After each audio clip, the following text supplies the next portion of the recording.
Hello guys, চলে আসলাম একটা নতুন ভিডিও নিয়ে। আজকে যাব শ্রীরামপুরে শপিং করতেই। দেখো, বন্দে ভারতে যাবো, ফিলিংসটাই আলাদা। না গো না, যাব লোকাল ট্রেনে। বন্দে ভারতটা যাচ্ছিলো এখান থেকে। আর বৃষ্টির ওয়েদার, চা খাবো না তাই হয়? দিনে তো 4-5 বার চা ঠুসতেই হয়। ট্রেন দেখতে দেখতে আর বৃষ্টিও দেখো হেভি জোরে নেমে গেছে গো। ট্রেন চা খেয়ে দিয়ে তাড়াতাড়ি চলে আসলাম শ্রীরামপুরে মার্কেটের ভেতরে। বাইরে যা বৃষ্টি, ভেতরেই ঘুরছিলাম।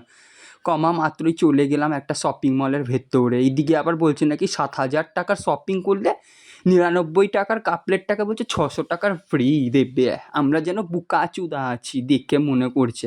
আমরা যেন জানি না মালটা 99 টাকা 600 টাকা দেবে, আবার কাজ দেবে। মা নেয়।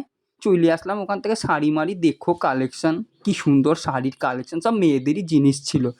ছেলেদের তো বাচ্চা বাচ্চা মতো কীরকম লাগছিল সব, ওই জন্য নিই নাই। আবার এখানে চলে আসলাম কসমেটিক্স দেখতে। নিয়ে নিলাম একটু ফেস ওয়াশ শেষ ওয়াশ। এবার বিল করতে যেতে হবে। নিচে নামবো, পায়ে হেঁটে নামবো নাকি লিফট থাকতে? লিফটে করে নিচে নেমে গেলাম। আবার উপরের দিকে যাচ্ছে কেন গো? এই দেখো আবার কি দেখাচ্ছে, মিডল ফিঙ্গার।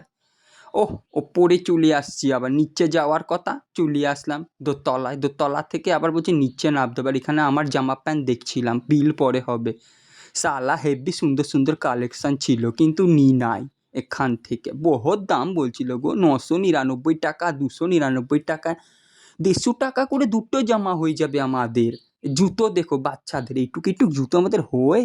আর এখান থেকে একটা ফেস ওয়াশ নিয়ে নিলাম ভালো। আর বাইরে চলে আসলাম গঙ্গার ধারে, কি সুন্দর হাওয়া দিচ্ছিল। সালা একটাও লোক নেই বৃষ্টির কারণে। আমরা দুজন মাত্র বসেছিলাম। কি করবো বলো? ও মালটা ওদিকে গার্লফ্রেন্ড নিয়ে চলে গেছে আর আমি এদিকে চুল ঠিক করছি আস্তে আস্তে। বাবা।